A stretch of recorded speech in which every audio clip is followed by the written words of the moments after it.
지난달 소비자 물가 상승률이 4.2%로 1년 만에 가장 낮은 상승폭을 기록했습니다. 물가 오름세가 수그러든 것으로 보이는데요. 하지만 근원 물가 상승률은 여전히 높아 정작 시민들이 체감하는 현실은 좀 다른 것 같습니다. 이세준 기자가 취재했습니다.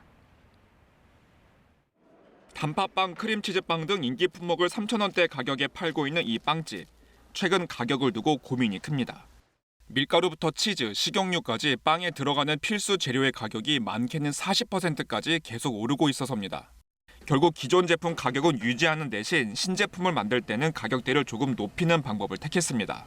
고객님들이 못 먹어본 빵도 먹을 수 있고 이제 여러 가지 맛을 더 느낄 수 있으니까 신제품을 좀 더 개발하면서 그 가격에 맞는 단가에 맞는 그 제품을 생산하려고 하고 있습니다.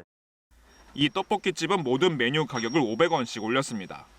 역시 밀가루, 기름, 치즈값 때문입니다. 그 후에도 갑자기 폭등을 하는 바람에 지금도 사실은 올려야 되는 상황이지만 저희가 지금 또 올리게 되면 손님들이 이 물가 상승에 대해서 이기지 못할까 봐. 지표로도 이런 흐름이 나타납니다.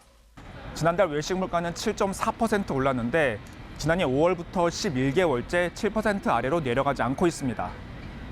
일상에서 뗄 수 없는 음식들인 만큼 외식뿐 아니라 장을 볼 때도 영향이 큽니다. 서민들이 느끼기에는 너무 많이 올랐죠. 조금 더 이따 사야 되겠다. 그렇게 뒤로 미루고 우선 급한 것만 사게 되죠.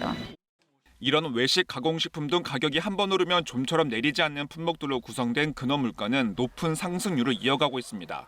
석유류를 제외하면 물가 오름세가 꺾였다고 체감할 부분이 거의 없었던 셈입니다.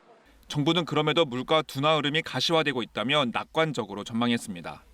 KBS 뉴스 이세중입니다.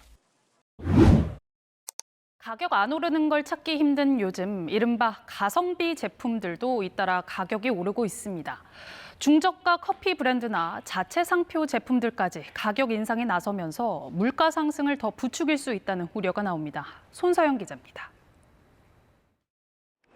한 중저가 커피 판매업체입니다. 2,700원이었던 라떼는 200원, 가장 많이 오르는 커피는 500원을 더 내야 합니다. 올해 초 고가 커피 전문점에서 시작된 가격 인상이 중저가 시장까지 확산된 겁니다.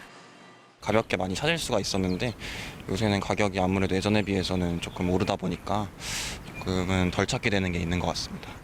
유통업체와 제조업체가 직접 계약을 맺어 상대적으로 저렴했던 자체 상표 음료 가격도 잇따라 오르고 있습니다. 지난달 대형마트 우유 PB 상품에 이어 이번 달부터는 편의점 PB 생수값도 인상됐습니다. 4캔에 11,000원, 묶음으로 싸게 팔던 수입 맥주 가격은 1,000원 오릅니다.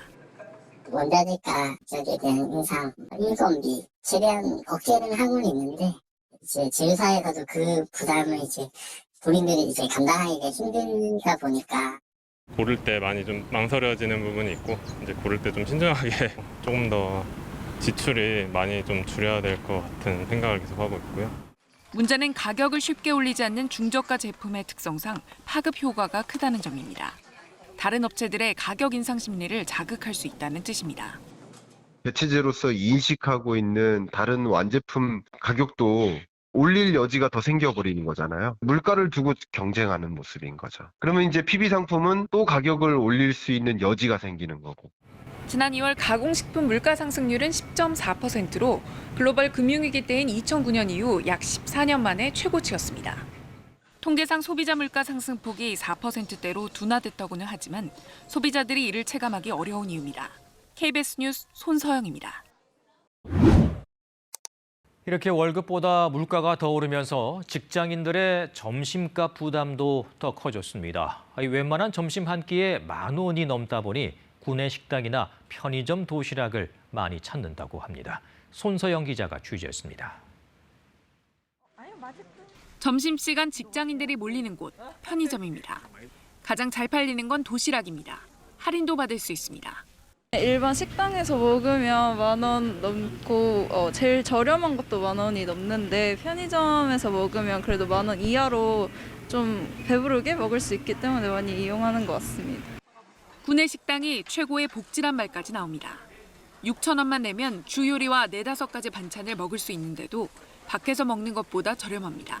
한 끼를 사 먹으려고 하면 비용이 많이 나오다 보니까 부담도 많이 돼가지고 요새는 구내식당이 싸고 저렴하고 양도 많은데 품질도 좋은 것 같아서 많이 이용하고 있습니다.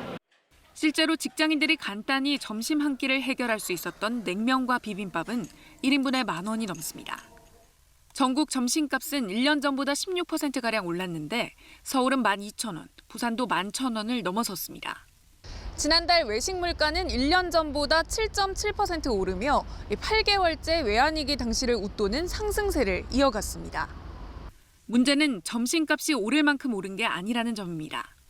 외식 물가는 원재료 가격 인상뿐만 아니라 공공요금이나 인건비 상승 등 다른 물가의 영향을 받으며 가장 나중에 오르기 때문입니다. 외식 물가 상승세는 당분간 지속될 것으로 봅니다. 가스요금, 전기요금이 하반기에 인상되면 외식 서비스 생산 원가가 상승하기 때문에 이를 반영해서 외식 물가 역시 상승할 수밖에 없습니다. 올해부터 직장인 식대 비과세 한도가 월 20만 원으로 올랐지만 최근 고물가 상황을 반영해 추가 지원이 필요하다는 목소리도 나오고 있습니다. KBS 뉴스 손서영입니다.